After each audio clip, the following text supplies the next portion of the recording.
말씀은 사도행전 21장 7절에서 26절 말씀입니다.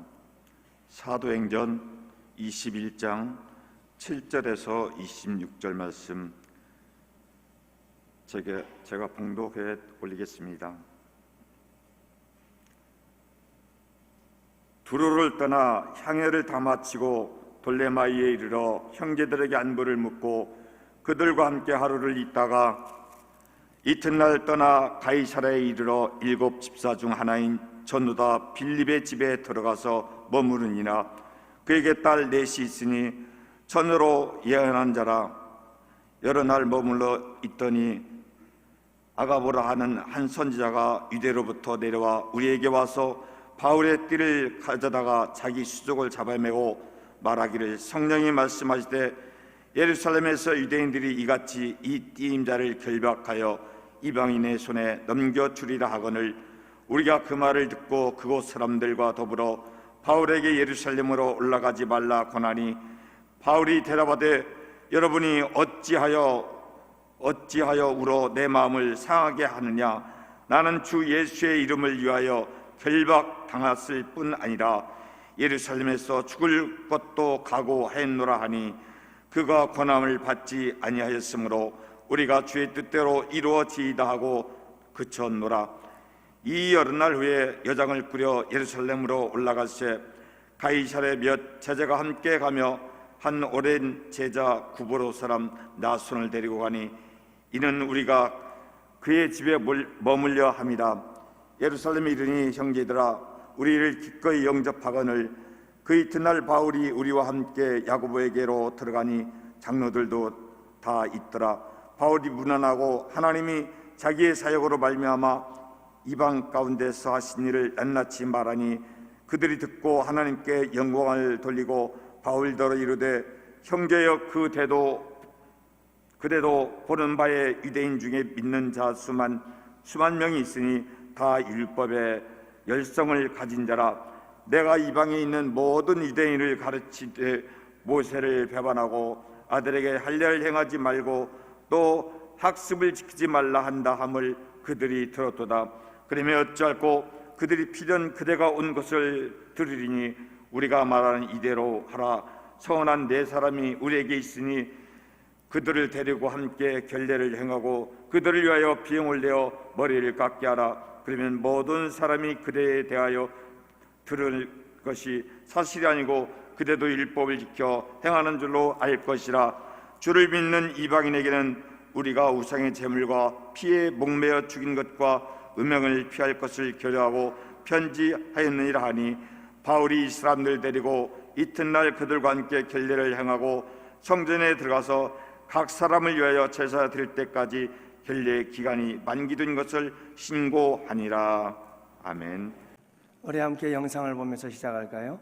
일사가고라고 하는 말이 나오면 가장 먼저 떠오르시는 분이 계시죠? 주기철 목사님. 그분의 일사가고, 그분의 가장 잊지 말아야 할 3가지 설교라고 해서 핵심적인 것을 동영상으로 편집한 건데요, 우리 한번 보십시다. 에서는 국가의식이라는 명분으로 신사참배를 강요하고 있습니다. 그러나 신사참배는 10계명의 제1계명과 제2계명을 어기는 여호와의 이름에 대한 범죄요 하나님께 대한 배신입니다.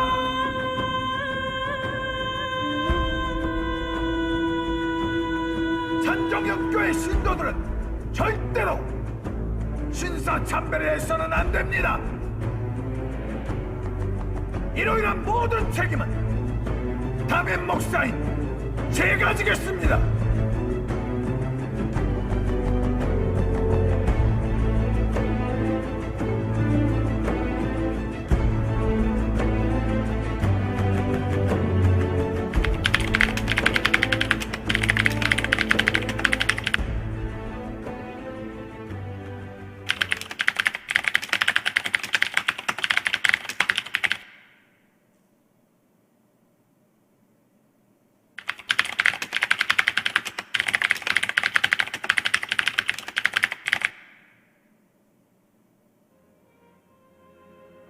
성도 여러분, 저는 오늘 이렇게 기도하고 싶습니다.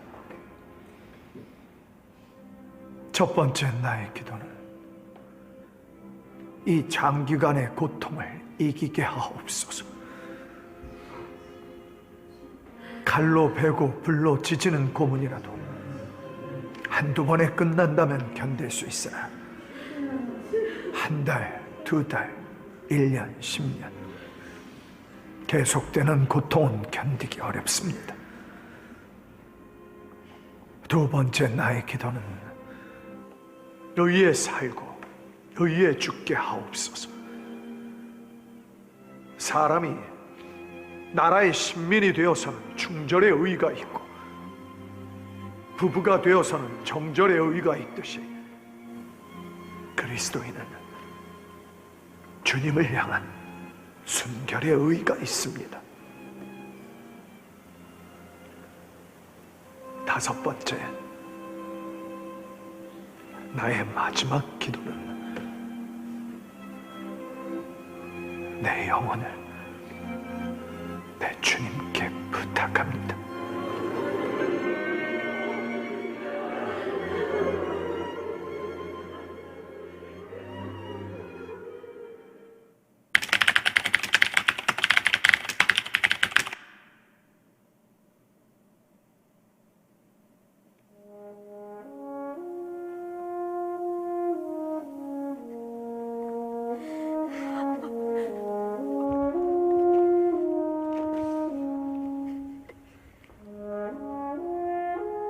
주님을 위하여 오는 십자가를 내가 외면했다가 이 다음 주님이 너는 내 이름과 평안과 즐거움을 다 받아 누리고 고난의 자는 어찌하고 왔느냐고 물으시면 내가 무슨 말로 대답을 하겠습니까?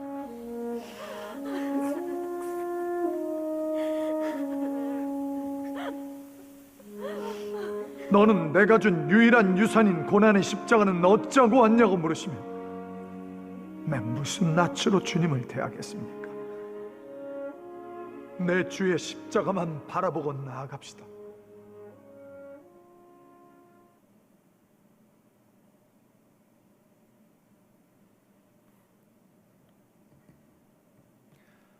네, 감사합니다.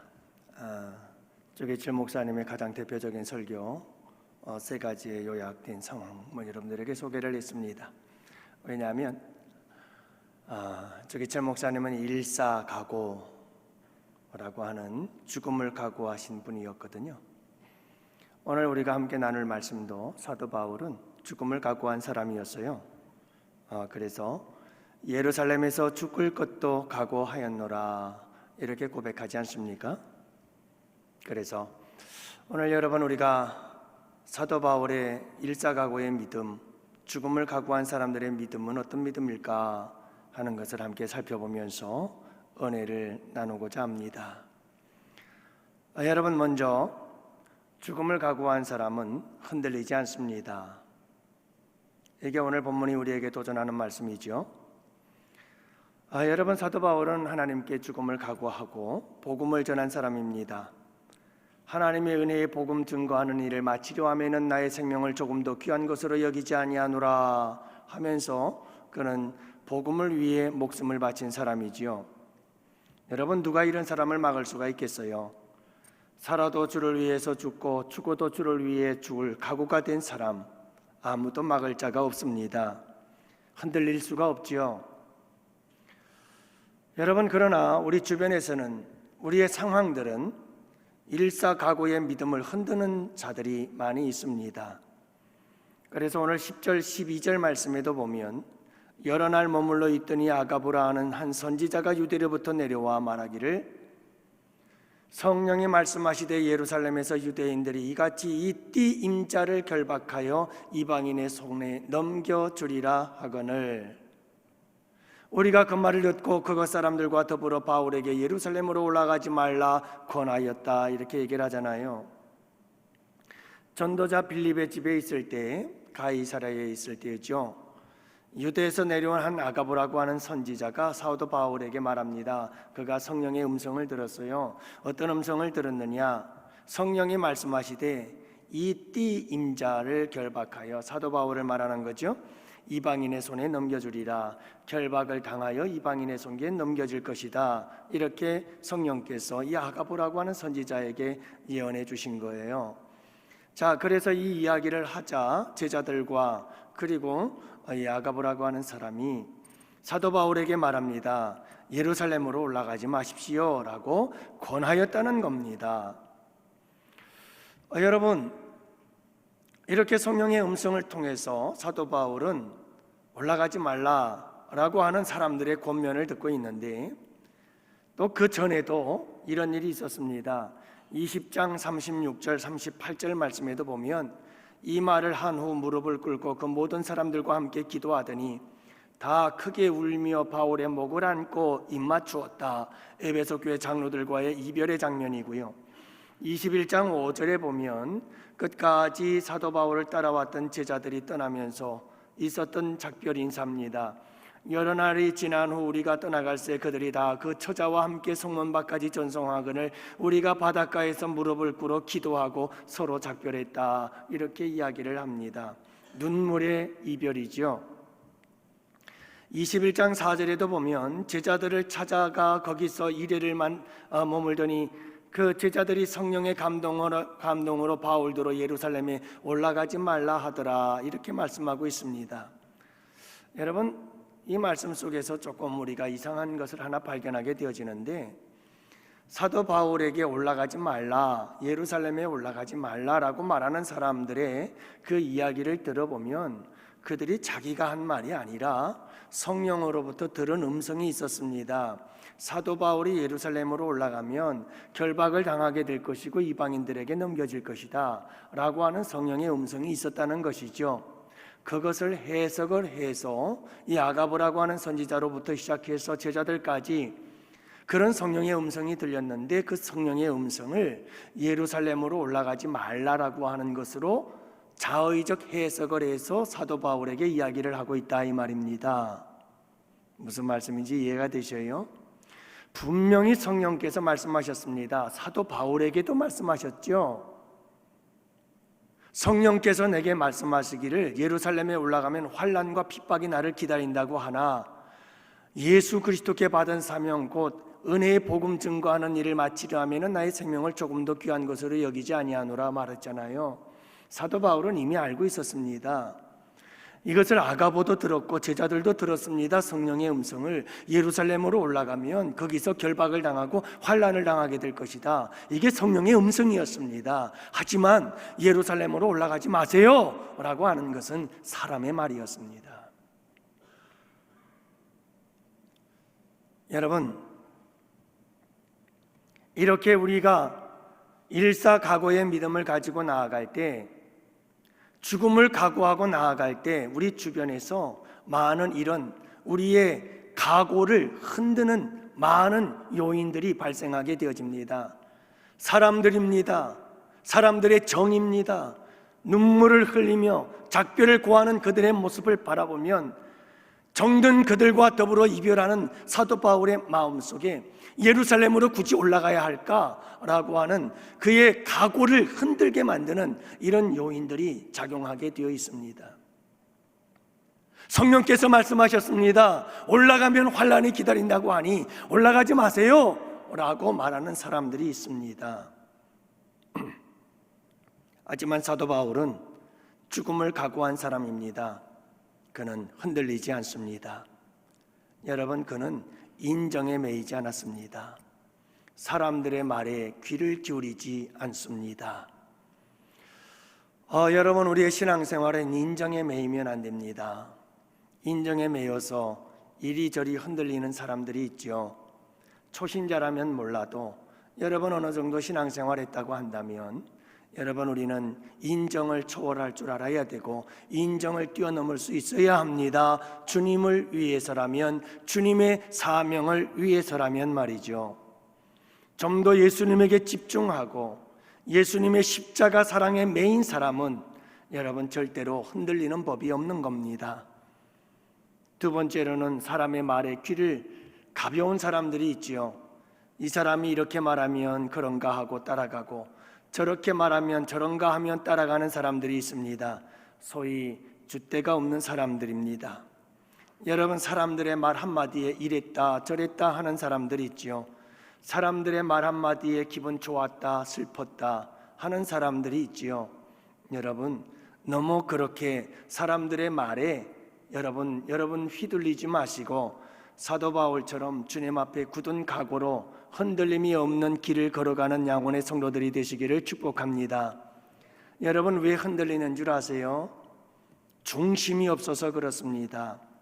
중심이 서 있지 않으면 흔들립니다. 사도 바울은 중심이 확실합니다. 예수 그리스도의 복음 증거하는 사명, 이 사명을 위해서는 죽음까지도 두려워하지 않는다. 중심이 분명히 서 있었습니다. 각오가 있다는 것은 중심이 서 있다는 거죠. 사랑하는 양원의 성도 여러분, 예수 그리스도의 중심을 두시기 바랍니다. 예수 그리스도의 복음에 중심을 두시기 바랍니다. 하나님의 말씀에 중심을 두시기 바랍니다. 그리고 그분을 위해 살아가시는 우리 양 성도들 되시기를 바랍니다. 그러면 누가 뭐라고 해도 흔들리지 않습니다. 많은 사람들이 예수에게 집중하지 않습니다. 말씀에 집중하지 않습니다. 직분에 연연합니다. 높은 자리에 연연하고요, 명예를 얻기를 원하여 이리저리 찾아 헤맨 사람들 여지없습니다. 그들은 사람들의 말 한마디에 흔들려 버립니다. 사도 바울은 이미 예루살렘에 올라가면서 그에게 어떤 고난이 있을는지 알고 있었습니다. 그러나 그는 흔들리지 않습니다. 죽음을 각오한 자는 흔들림이 없습니다. 아무도 흔들 자가 없습니다. 여러분, 시편에 보면 의인과 악인의 특징이 나오는데요, 의인은 어떤 사람이냐? 주야로 말씀을 묵상하여 시냇가에 심은 나무와 같이 깊이 뿌리를 내린 자입니다. 말씀의 뿌리를 깊이 내려서 흔들림이 없는 사람이 의인입니다. 그러나 악인은 그렇지 않으며 바람에 나는 겨와 같도다. 악인의 특징은 바람에 날립니다. 이 사람이 이렇게 말하면 이리로 날아가고 저 사람이 저렇게 말하면 저리로 날아갑니다. 여러분, 바람에 나는 겨와 같습니다. 바람 따라 이리저리 날려다니던 겨와 같습니다. 알곡이 아니라 겨와 같습니다. 결국은 겨가 도착하는 곳은 불구덩입니다. 여러분, 벳세메스로 가는 암소 이야기를 아시나요? 블레셋과의 전쟁에서 이스라엘이 패했습니다. 그리고는 하나님의 법궤를 빼앗겼네요. 하나님의 법궤를 빼앗은 블레셋, 그 법궤를 옮기는 곳마다 무서운 재앙과 저주가 임하네요. 6개월 동안 수많은 사람들이 죽어나고 엄청난 환란이 닥쳐오기 시작했습니다. 그래서 블레셋 사람들이 모여서 의논했습니다. 얘다, 우리 함께 이 하나님의 법궤를 어떻게 할까? 우리 이렇게 한번 해보자. 새끼를 낳은 두 암소를 우리가 데려다가 그 암소에다가 이 법궤를 싣고 가도록 하자. 이 두 법궤를 실은 암소가 벳세메스를 향하여 아무 말 없이 가거든 이건 하나님의 역사요. 그러나 만약에 그렇지 않으면 이것은 하나님의 역사가 아니었다는 것을 알 수가 있을 것이다. 그래서 그들은 새끼를 낳은 암소 2마리를 갖다가 여러분 벳세메스를 향하여 법궤를 싣고 가도록 합니다. 그때 이 암소 2마리, 여러분 새끼가 뒤에서 울며 불며 어미를 찾고 있는 이 암소 2마리, 그들은 아무런 말도 없이 뒤돌아보지 않고 침묵하고 그들은 벳세메스를 향해서 걸어갑니다. 그리고 벳세메스에 도착하자 그들은 그 수레를 통해서 번제단의 제물이 되어 불로 태워집니다. 이게 벳세메스를 향하여 올라가는 암소들, 그들은 이미 죽기를 각오했던 자들입니다. 저는 야구를 잘 좋아하지는 않습니다. 축구만 해야죠. 축구를 좋아합니다. 그런데 지난해 야구 SK 와이번스 감독이었던 트레이 힐만이라고 하는 감독이 있었다고 그래요. 미국에서 오신 분이신데요, 그는 이 SK 와이번스를 기적같이 우승으로 이끄신 아주 명장으로 그렇게 인정을 받는 사람이었는데 돌연 사임을 선언하게 되지요. 그는 한 기자의 인터뷰에서 사임을 결정한 이유를 이렇게 밝혔습니다. 저의 사임 결정의 이유는 가족 때문입니다. 저는 삶의 우선순위를 정하고 살아갑니다. 첫째, 하나님. 둘째, 가족. 셋째, 지금의 순으로 나는 어떠한 결정을 할 때 이 순위를 따라서 결정합니다 라고 말했다고 해요. 여러분이 힐만 감독과 인터뷰를 했던 그 기자가 나중에 그 인터뷰의 소감을 글로 남겼는데 그는 이런 글을 썼습니다. 독실한 기독교인인 힐만 감독과의 인터뷰는 미국에서 온 유명한 목사님을 모신 자리와 같았다. 그는 삶과 신앙, 말과 행동이 일치하는 사람이었다라고 고백을 하지요. 여러분, 뭔가 분명한 결단과 각오가 있는 사람은 그 누구보다 흔들리지 않습니다. 분명히 자기가 가야 할 길을 알고 그 길을 갈 줄 아는 사람이지요. 양원의 성도 여러분, 오늘 결산은 주일입니다. 여러분들 한 해 동안 참 고생 많으셨어요. 저는 정말 여러분들에게 감사합니다. 한 해 동안 열심히 내게 주어진 자리에서 그 자리를 떠나지 않고 항상 그 자리를 지키시는 여러분들은 오늘 결산의 주인공들이라고 저는 믿어요. 직분에 따라서 또 기관이면 기관에서, 부서에서, 그리고 구역에서, 그리고 여러분들의 찬양과 성가대의 자리에서 여러분들 참 한 해 동안 애 많이 쓰셨고 고생 많으셨습니다. 무엇보다도 우리 전도팀 정말 흔들림이 없이 잘 달려왔어요. 비가 오나 눈이 오나 바람이 불어도 정한 시간 정한 장소에 함께 모여서 기도하고 여러분 함께 나아가 복음 전하는 일 정말 흔들림이 없었습니다. 7월 8월 그 뜨거운 여름 태양빛에서 좀 이 더운 여름처럼 쉬면 어떨까요? 라고 제안했더니 아닙니다. 쉬면 안 됩니다. 쉬었다가 다시 하려면 더 어렵습니다. 계속해야 합니다. 흔들림이 없이 밀고 나왔습니다. 연말입니다. 추운 겨울입니다. 12월 1월은 좀 쉬면 어떨까요? 아닙니다. 쉬면 안 됩니다. 계속 가야 합니다. 흔들림이 없이 달려가고 있습니다. 정말 멋지네요. 밤 기도에는 기도의 자리에 늘 그 자리를 지키시는 분들이 계셨습니다. 정말 멋있습니다. 여러분들이 승리하신 겁니다. 새벽 기도면 새벽 기도마다 빠지지 않고 내 자리를 지키며 끝까지 흔들림 없이 믿음을 지켜오신 분들 계십니다. 지난 1년 365일 52주 여러분 화장실이면 화장실, 내게 주어진 청소의 자리, 그 자리를 변함없이 지키신 분들이 계십니다. 정말 위대하십니다. 멋있습니다. 흔들림이 없이 정말 잘 감당하셨습니다. 올 여름에는 많은 소리를 들었습니다. 그 무더운 여름철 주방엔 얼마나 더웠을까? 목사님, 7월 8월은 주방을 좀 쉬지요. 하지만 여러분, 저는 오랫동안 코로나로 인하여 중단되었던 식당 봉사, 이 식탁의 교제를 기뻐하고 즐거워하는 온 성도들을 바라보면서 중단할 수가 없었습니다. 그래서 올해는 갑시다. 우리 구역장님들을 비롯해서 구역 식구들, 여러분 그 무더운 떼약볕에 땀 흘리느라고 고생 많으셨어요. 하지만 흔들림 없이 잘 오신 겁니다. 여러분들이 흔들림 없이 잘 왔기에 우리가 그나마 이 한 해를 잘 지낼 수 있음을 믿습니다.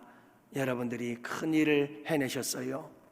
사랑하는 양호의 성도 여러분, 후반기에도 여러분들 흔들리지 마십시오. 흔들림 없이 내가 갈 길을 묵묵히 가십시오. 죽음을 각오하고 가는 자들은, 각오와 결단이 있는 자들은 흔들리지 않습니다. 여러분들 꿋꿋이 여러분들이 그 길 끝까지 완주할 수 있는 우리 양원의 성도들이 되시기를 축복합니다. 죽음을 각오한 사람은 십자가의 길을 가기를 기뻐하고 즐거워합니다. 그것을 영광스러워하지요. 여러분, 도대체 사도 바울은 왜 그렇게 예루살렘에 올라가지 말라고 난리인데 굳이 그 예루살렘을 올라가겠다고 고집을 부리는 걸까요? 왜 그렇게 결박과 환난과 핍박을 자처하는 걸까요? 이유가 있었어요. 두 가지 이유입니다. 하나는 결박과 환난 속에 하나님의 뜻이 있다는 것을 사도 바울은 확실히 알고 있었어요. 그걸 어떻게 알았느냐 하면 예수님의 십자가를 통해서 알았어요. 여러분, 예수님께서 십자가를 지셨어요. 왜 그 고난의 길을 가셨을까? 여러분, 실패하는 것 같고 그 말할 수 없는 괴로움과 고통이었어요. 근데 예수님의 길이 실패의 길 같았고 그저 환난과 고난의 길 같았는데 그 환난과 고난의 십자가에는 놀라운 하나님의 뜻이 있었더라는 거예요. 인류 구원의 역사, 그리고 예수님의 이름이 모든 이름 위에 뛰어난 이름이 되게 하시는 놀라운 하나님의 계획이 숨겨져 있더라 이거예요. 부활의 영광에 이르는 하나님의 놀라운 계획이 그 십자가의 고난에 있었더라는 거예요. 사도 바울이 이걸 알았어요. 그래서 사도 바울은 고난이 있는 그 예루살렘을 향해서 올라가려고 했던 이유는 분명히 내가 예루살렘에 올라가면 고난이 있겠지만 그 고난 가운데는 분명히 하나님의 계획이 있다, 이 사실을 믿었던 거예요. 여러분, 어떻게 되었을까요? 정말 예루살렘에 올라가서 환난을 당할 때 그 환난 속에 하나님의 계획이 있었던 걸까요? 놀라운 계획이 있었죠. 여러분, 사도 바울이 예루살렘에 올라갔습니다. 그리고 예루살렘에서 환난을 당하고 핍박을 당합니다. 그래서 그가 가게 된 곳이 있습니다. 환난과 핍박을 당하여 그는 소송을 당하게 되어지고 마침내 가이사에게 재판을 받기 위하여 로마로 떠나게 되어집니다.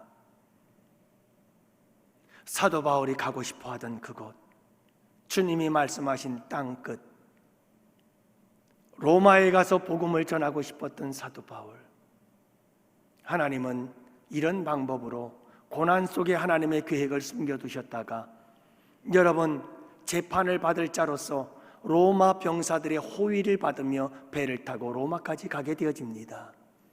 이런 놀라운 계획이 있으리라고 누가 알았겠어요? 사도 바울인들 알았겠어요? 그러나 여러분, 각오를 하고 죽음의 각오를 가지고 고난을 향하여 두려워하지 아니하며 담대히 나아가는 자들에게 이런 하나님께서 고난 속에 놀라운 계획을 숨겨놓고 있었다는 사실을, 사도 바울은 이 사실을 알았기에 결코 두려워하지 않았습니다. 환난과 고난과 결박을 말이죠. 여러분, 또 한 가지 중요한 것이 있습니다. 예수님이 가신 십자가의 길을 따라가고 싶었던 것이 사도 바울의 믿음의 고백이었죠. 그는 사나 죽으나 주를 위해 살고 싶었고 주님이 가신 그 십자가의 길을 따라가는 것, 그것보다 더 복된 길은 없다, 더 영광의 길은 없다고 믿었던 사람이에요. 여러분, 말씀드렸듯이 예수님께서 가신 길은 죽음의 길이었어요. 늘 제가 말씀드리잖아요, 길신학에 대해서. 우리 예수님께서 갈릴리에서부터 사역을 시작하시는데 우리 예수님께서 갈릴리로부터 시작해서 계속해서 길을 가십니다. 가시는 그 길의 목적지는 예루살렘. 예루살렘에 올라가면 우리 예수님은 제자들에게 자주 말씀하셨습니다. 순환 예고라고 하지요. 얘들아, 내가 예루살렘에 올라가면 환난을 당하게 될 것이고 핍박을 당하게 될 것이고 내가 죽게 될 것이며 3일 만에 다시 살아나리라. 예수님은 예루살렘에서 무슨 일이 있을는지 누구보다 잘 알고 계셨습니다. 예루살렘에 올라가면 환난을 당하고 십자가에 못 박혀 죽게 될 것을 우리 주님은 알고 계셨습니다. 하지만 우리 주님은 갈릴리로부터 그 사역의 현장 걸음걸음은 예루살렘을 향하여 계속해서 한 걸음 한 걸음 나아가기 시작합니다. 그리고 마침내 예루살렘에서 예수님은 고난당하시고 십자가에 달려 돌아가시게 되지요. 사도 바울은 그 길을 가고 싶었던 겁니다. 여러분, 사도 바울은 비아 돌로로사, 예수님이 십자가 지고 가신 그 길을 따라가기를 원했던 거예요. 그 길이 복된 길임을, 그 길이 영광스러운 길인 것을 사도 바울은 믿고, 나를 위하여 죽으신 예수님, 내가 그분을 위하여, 그분이 나를 위하여 가신 그 길을 따라가리라. 사랑하는 성도 여러분, 죽음을 각오한 자만이 걸어갈 수 있는 길이 십자가의 길입니다. 십자가의 길을 가려면 죽음을 각오해야 돼요. 여러분, 주님의 십자가 그 사랑을 깨닫고 감동된 자들은 그 길을 사모하고 그 길을 걸어가는 거예요. 여러분, 십자가의 길이 죽음의 길인 것을 아시나요? 하지만 십자가의 길이 복된 길이에요. 이 역사를 믿으시기 바랍니다. 여러분, 이 역사를 믿으세요. 십자가의 길은 내가 죽어야 되는 길이에요. 여러분, 그 길 가세요. 그게 내가 사는 길이에요. 살고자 하는 자는 죽을 것이요 죽고자 하는 자는 살리라. 여러분, 이 역사를 믿으세요. 이 역사를 믿으세요. 사도 바울은 이렇게 고백합니다. 그리스도 예수의 사람들은 육체와 함께 그 정욕과 욕심을 십자가에 못 박았느니라. 여러분, 진정한 그리스도의 사람들은 십자가에 내가 못 박아 죽는 거예요.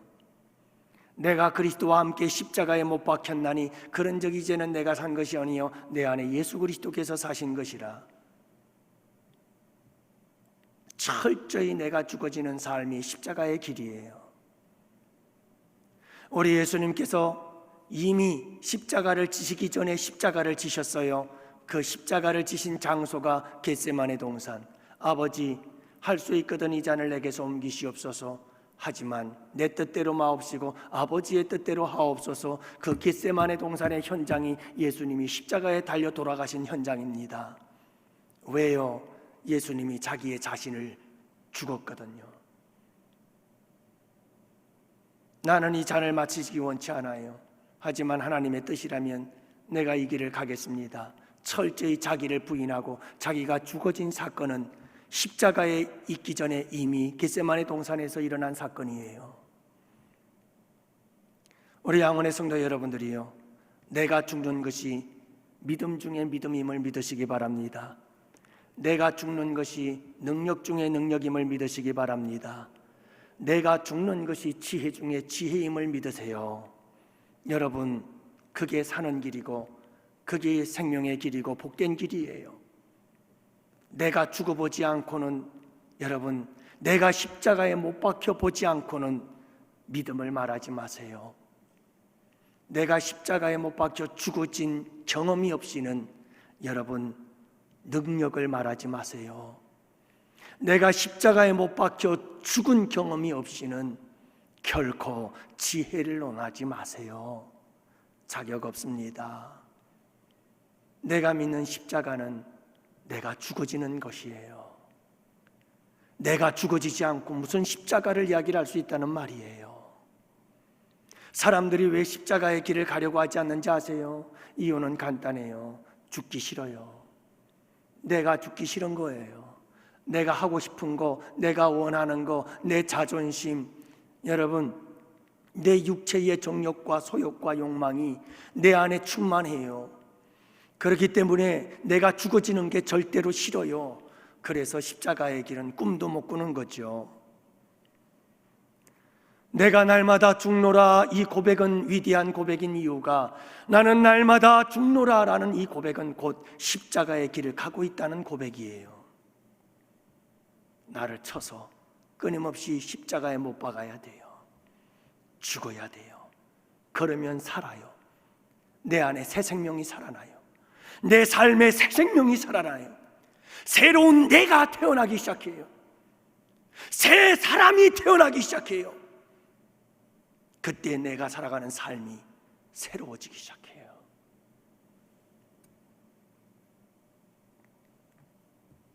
죽음 없는 십자가 이야기하지 마세요.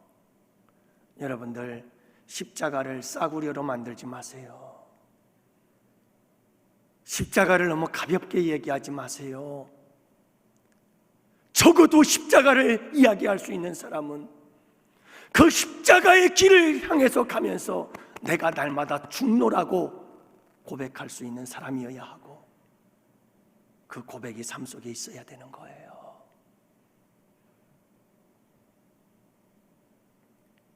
사랑하는 성도 여러분, 마지막 세 번째로는 죽음을 각오한 사람은 마음의 상함을 넘어요. 마음의 상함을 뛰어넘는 사람이에요. 마음의 상함을 초월할 줄 아는 사람이에요. 오늘 21장 13절 말씀에 보면 바울이 대답하되 여러분이 어찌하여 울어 내 마음을 상하게 하느냐. 자, 여러분, 그저 사도 바울과 헤어질 때마다 사람들이 눈물을 흘리며 아쉬워하고 슬퍼해요. 그 모습을 볼 때마다 사도 바울의 마음은 상했어요. 여기서 상했다는 말의 원어의 의미를 보니까 이것은 마음을 약하게 했다는 뜻이에요. 그래서 어떤 학자는 이 본문의 말씀을 이렇게 해석을 했습니다. 너희가 세탁부가 빨래를 두들기듯이 나의 의지를 두들겨 약하게 하는도다. 무슨 말씀인지 알겠죠?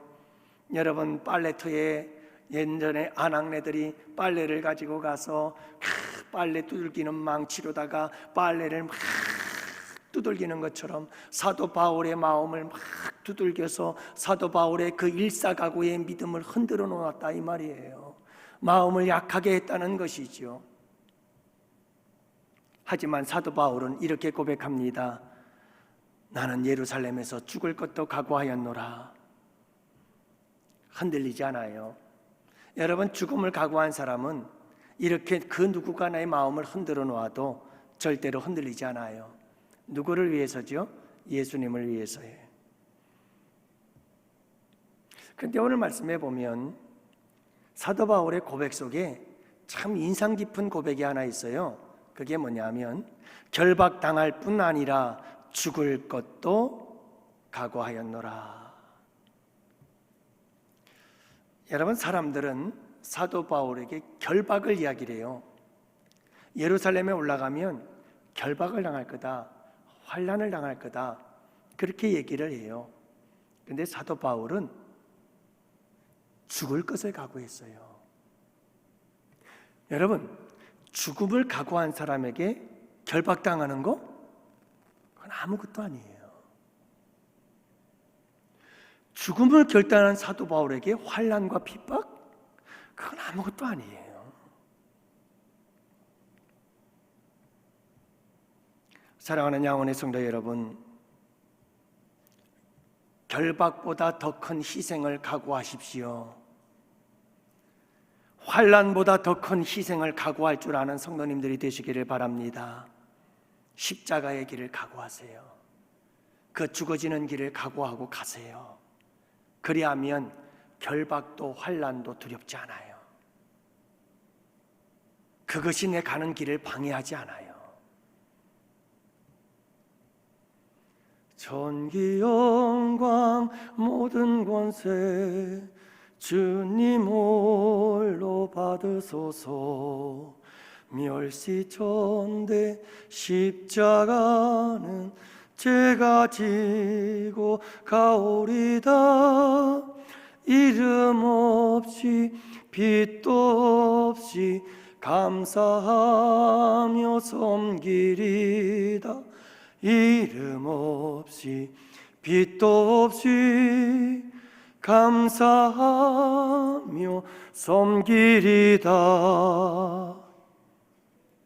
여러분, 죽음의 길을 각오하는, 십자가의 길을 각오하고 걸어가는 사람들에게 멸시와 침대 아무것도 아니에요.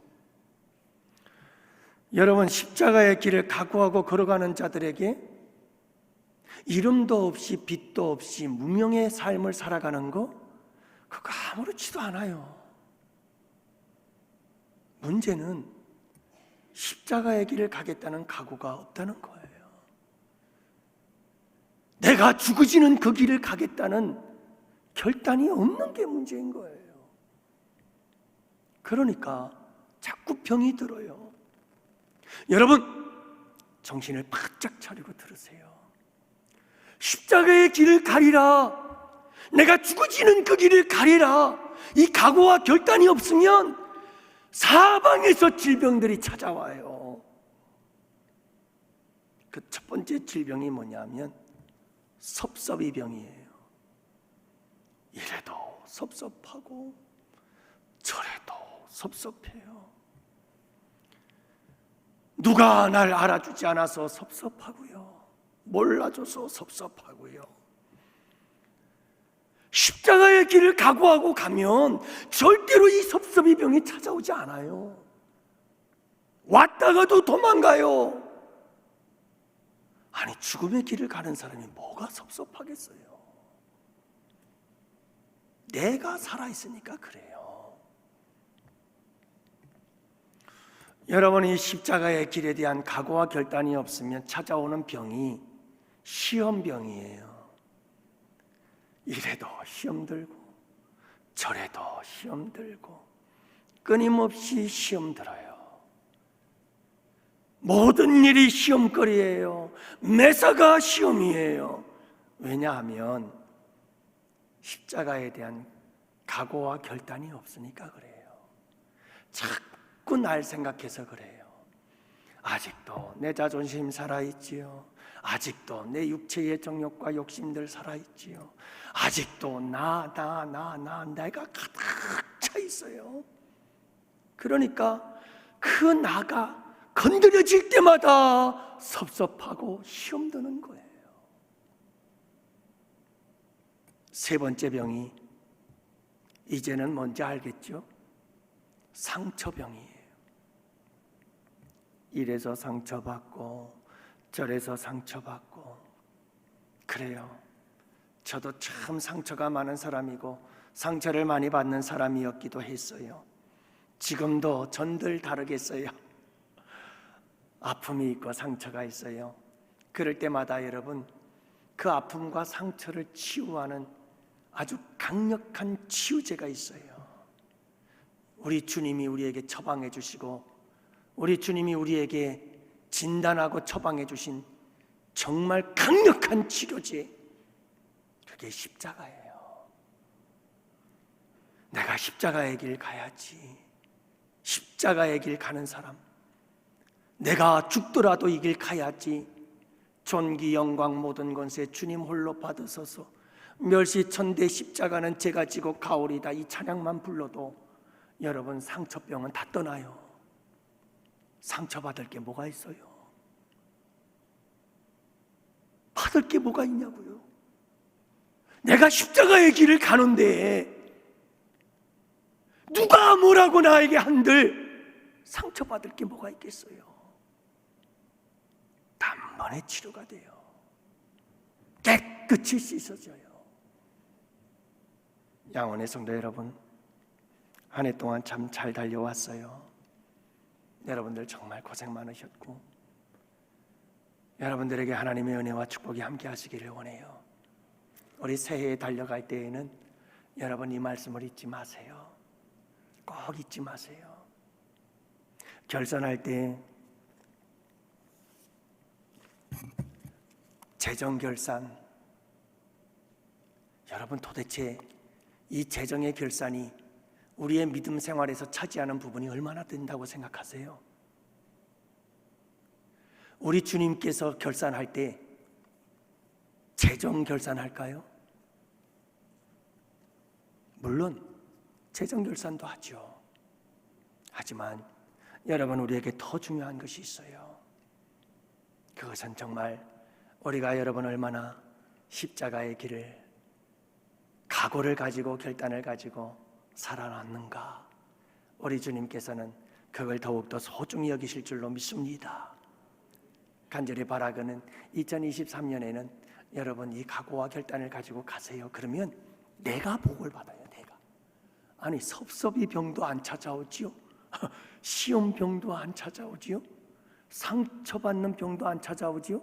찾아와도 십자가의 길을 가는 사, 존귀 영광 모든 권세 주님 홀로 받으소서. 멸시천대 십자가는 제가 지고 갑니다. 하면 싹 나아요. 깨끗이 치료된다니까요. 그러니 여러분 얼마나 좋아요. 이런 사람은 항상 할렐루야 찬송하며 가요.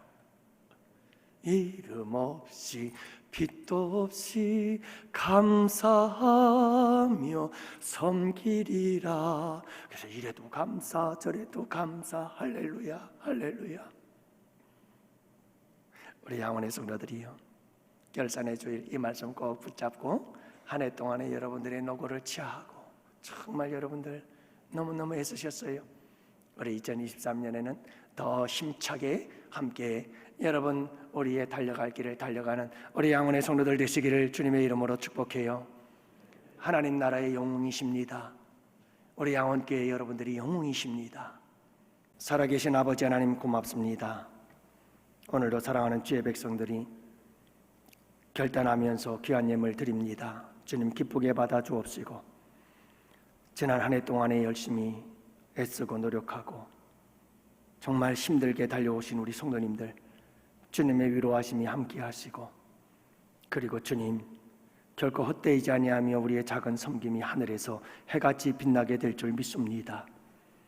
우리 주님께서 자손들에게 복을 더하여 주시어서 부모님의 헌신과 저들이 뿌린 아름다운 믿음의 씨앗들이 후손들에게서 열매 맺을 수 있도록 주님 축복하여 주옵소서. 오늘도 우리 주님께 드린 이 예물을 통해서 우리 주님 영광 받아 주옵시고, 우리 자손들에게 우리가 드린 헌금의 이 씨앗들이 자손들에게 열매 맺어서 우리의 자손들이 부요하게 되어지는 귀한 축복의 역사를 이루어 주실 줄 믿습니다. 이 예물을 통해서 영혼 구원의 역사가 있게 하여 주시옵소서. 우리 양원의 성도들 하는 일들마다 아버지 하나님 번성하게 하시고 번창할 수 있도록 축복해 주옵소서. 이 한 주간을 아버지 하나님께 부탁합니다. 주의 백성들을 돌보아 주옵소서. 병든 자들은 치료되는 이 한 주가 되게 하시고, 상한 영혼들 고침받는 이 한 주가 되게 하여 주옵시고, 얽히고 설킨 문제들은 풀어지는 이 한 주가 되도록 주님 역사해 주시옵소서. 아버지 하나님께 부탁하옵고, 이제는 우리 주 예수 그리스도의 구속의 은혜와 하나님 아버지의 사랑하심과 성령님의 교통하시고 인도하심이 이곳에 모인 주의 백성들 머리 위에 가정 위에 생업이 우리 양원교회와 양원교회에서 협력하는 국내의 교회와 선교지들 위에와 사랑하는 조국 대한민국과 또한 군 복무 중에 있는 아들들과 유학 중에 있는 자녀들, 출타 중에 있는 양원의 지체와 권속들 머리 위에와 또한 당회를 다표해서 부족한 종을 옆에서 보좌한 우리 선임 장로 이순근 장로님 그 머리 위에와 가정 위에 이제로부터 영원토록 함께 있을지어다. 아멘.